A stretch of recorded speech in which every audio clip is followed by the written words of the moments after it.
بسم الله الرحمن الرحيم.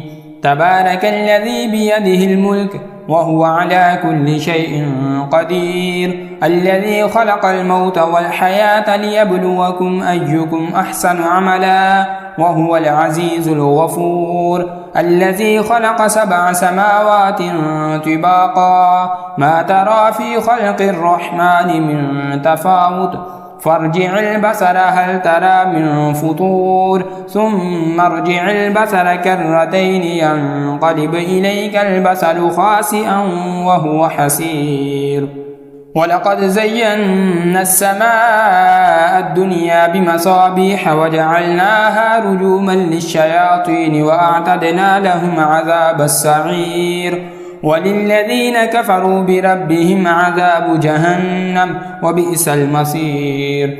إذا ألقوا فيها سمعوا لها شهيقا وهي تفور تكاد تميز من الغيظ، كلما ألقي فيها فوج سألهم خزنتها ألم يأتكم نذير؟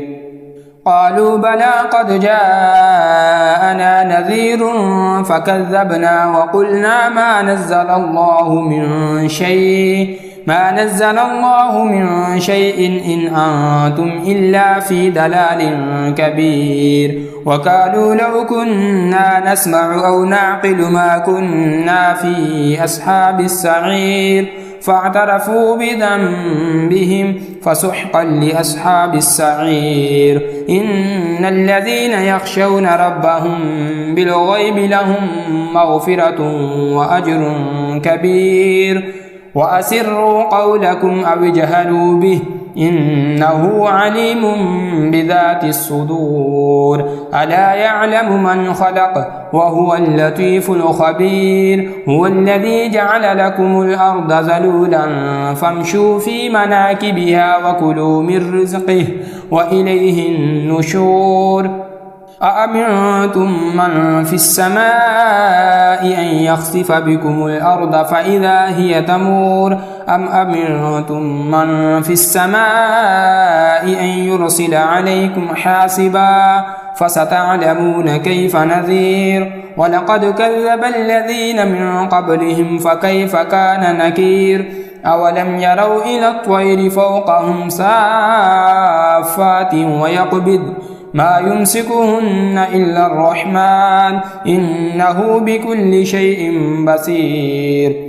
أمن هذا الذي هو جند لكم ينصركم من دون الرحمن إن الكافرون إلا في غرور. أمن هذا الذي يرزقكم إن أمسك رزقه بل لجوا في عتو ونفور. أفمن يمشي مكبا على وجهه أهدى أم من يمشي سويا على صراط مستقيم. قل هو الذي أنشأكم وجعل لكم السمع والأبصار والأفئدة قليلا ما تشكرون. قل هو الذي ذرأكم في الأرض وإليه تحشرون. ويقولون متى هذا الوعد إن كنتم صادقين. قل إنما العلم عند الله وإنما أنا نذير مبين. فلما رأوه زلفة سيئت وجوه الذين كفروا وقيل هذا الذي كنتم به تدعون.